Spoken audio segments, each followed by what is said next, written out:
उस वक्त ईरान के तेल से इजराइल के टैंक चलते थे। ये वक्त था जब इजराइल खुद ईरान की हिफाजत करता था। उस वक्त इजराइल की मोसाद और ईरान की सवात साथ मिलकर सारे ऑपरेशंस को जिगरी भाइयों की तरह अंजाम देते थे। इजराइल खुद ईरान की मिसाइल फैक्ट्री को फंड करता था, यहाँ तक कि दोनों में एक सीक्रेट अलायंस साइन होने वाली थी, और अगर वो पैक्ट साइन हो जाता तो आज मिडिल ईस्ट की तकदीर कुछ अलग ही होती। ये बात है 1950 के मिडिल ईस्ट की। उस वक्त पूरे मिडिल ईस्ट में सिर्फ एक ही नारा था, अरब नेशनलिज्म, और पूरा मिडिल ईस्ट की आवाम सिर्फ एक इंसान के पीछे खड़ी थी, जो थे इजिप्ट के प्रेसिडेंट जमाल अब्दुल नासिर। अब जमाल अब्दुल नासिर का इन्फ्लुएंस इस कदर था अरबी वर्ल्ड पे, उसका अंदाज इस बात से लगाया जा सकता है कि उस वक्त इजिप्ट और सीरिया ये दोनों कंट्री मिलकर यूनाइटेड अरब रिपब्लिक बना चुकी थी, एक नई कंट्री। इस अरब नेशनलिज्म का सिर्फ एक ही मकसद था कि अरब ज़मीन से नॉन अरबिक पीपुल्स का इन्फ्लुएंस ख़त्म किया जाए और यूनाइट होकर पूरे मिडिल ईस्ट में सिर्फ अरबी हुकूमत चले। जितने भी नॉन अरब्स पीपुल हैं उनका किसी भी तरह का कोई भी इन्फ्लुएंस एक्सेप्टेबल नहीं था वहाँ पर। The Arab Spring blossomed across North Africa and the Middle East. The Arab Spring to अब इन सब मामलों से सबसे ज़्यादा सिर्फ दो कंट्रीज को दिक्कत थी, जिसमें से पहला आता है इजराइल, क्योंकि मिडिल ईस्ट में उसका इन्फ्लुएंस खत्म होगा या नहीं रहेगा तो सबसे बड़ा नुकसान इजराइल का, ऑयल की सप्लाईज वगैरह कुछ भी नहीं मिलेंगी।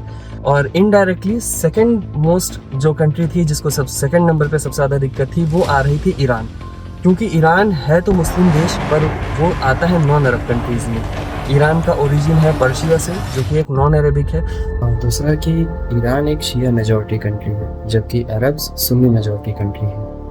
तो इस अरब नेशनलिज्म के चलते ईरान को भी बहुत सारी दिक्कतों का सामना करना पड़ रहा था। ईरान को भी मिडिल ईस्ट से बाइकॉट होने का सामना करना पड़ रहा था। अब ये सब देखते हुए उस वक्त के इजराइल के प्रेसिडेंट डेविड बिन गुरियन ने एक बहुत मास्टर प्लान बनाया और एक डॉक्ट्राइन लिखी, द पेरीफेरी डॉक्ट्राइन, जिसका हिंदी में सीधा सीधा तर्जुमा ये है कि दुश्मन का दुश्मन दोस्त होता है। जिस डॉक्ट्राइन पर अभी इंडिया काम कर रहा है कि हमारा दुश्मन पाकिस्तान और पाकिस्तान का दुश्मन अफगानिस्तान, तो इंडियन डिप्लोमेसी की कोशिश है कि अफगानिस्तान से अच्छे टर्म्स रखा जाए ताकि पाकिस्तान को कंट्रोल में रख सकें हम। तो इसी डॉक्ट्राइन के चलते इजराइल के प्रेसिडेंट ने ईरानियन प्रेसिडेंट जो उस वक्त शाह रेजा पहलवी थे, ईरानियन प्रेसिडेंट को अप्रोच किया और उसके तरफ दोस्ती का हाथ बढ़ाया।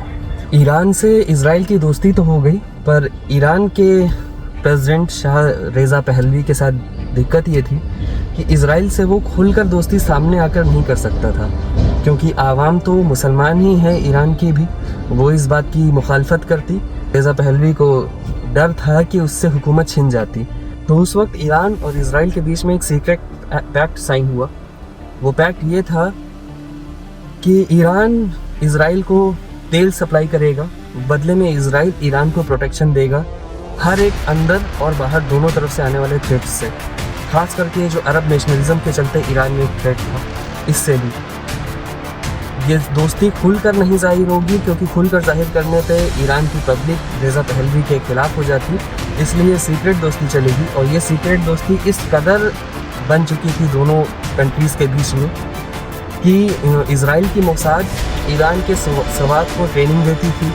बहुत सारे सीक्रेट ऑपरेशंस, चाहे वो इंटरनल ऑपरेशंस हो या एक्सटर्नल बाहर किसी कंट्री के ऑपरेशंस हो, उन सभी में मोसाद इजराइल का सवात के साथ शोल्डर से शोल्डर मिला के लड़ती थी, इंटेलिजेंस शेयर करती थी। बदले में ईरान ने स्पेशली एक पाइपलाइन बना डाली थी ईरान से लेके इजराइल तक, जिन पाइपलाइन से डायरेक्ट पेट्रोल सप्लाई होता था इजराइल को। और आलम ये था कि इजराइल का उस वक्त 90% से ज़्यादा ऑयल का इंपोर्ट ईरान से होता था।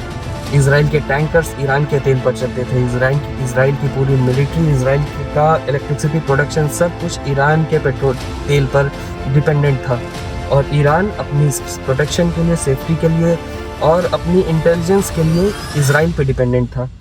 साथ ही साथ में उस वक्त ईरान और इजराइल का एक और पैक्ट साइन हुआ, जिसमें इजराइल ईरान के मिलिट्री वेपन्स को डेवलप करने के लिए, खास करके मिसाइल बैलिस्टिक प्रोग्राम्स, इनकी नींव उसी दरमियान में रखी गई थी।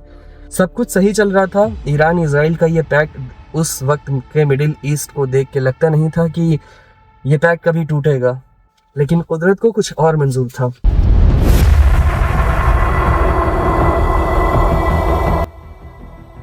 दुनिया भर के पॉलिटिक्स पे नज़र रखने वाली मोसाद अपने नाक के नीचे ईरान में ही चलते हुए रिवॉल्यूशन को भाप नहीं पाई सही टाइम पर।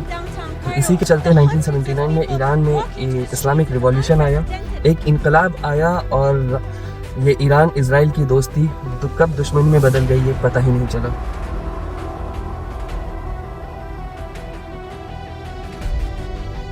इस इनकलाब के चलते शाह रेज़ा पहलवी को तख्त से हटा दिया गया। रेज़ा पहलवी अपनी जान बचाने के लिए ईरान से भाग चुका था और एक नए प्रेसिडेंट आयतुल्लाह रूहुल्लाह खुमैनी का दौर शुरू हुआ। ये वो शख्स थे जिन्होंने एक पूरा इतिहास पलट के रख दिया। ये वो शख्स थे जो अब ईरान को एक नए दौर में एंटर करा चुके थे। ये वो शख्स थे कि अब ईरान एक नई बुलंदियों पे पहुंचने वाला था। अब खुमैनी साहब का एक नारा था, ला शिर्किया ला गैबिया इस्लामिया इस्लामिया। मतलब यह है कि neither east nor west, only Islamic only Islamic.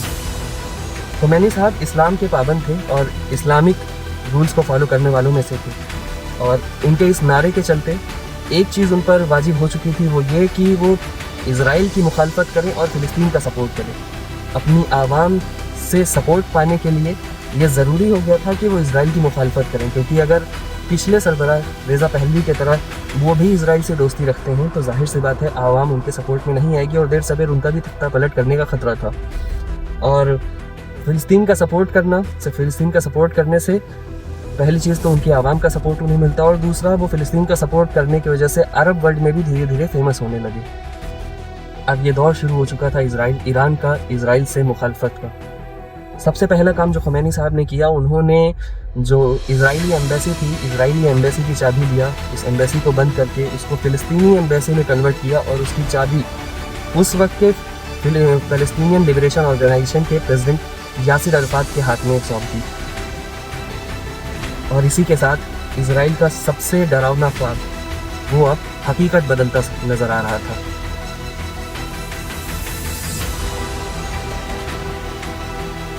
अभी ईरान की इजराइल से दुश्मनी शुरू हुई थी कि ईरान को इस बात का अंदाज़ा भी नहीं था कि उसके लिए एक नया दुश्मन और इजराइल से बढ़कर दुश्मनी अदा करने वाला एक और कंट्री सामने आने वाला है।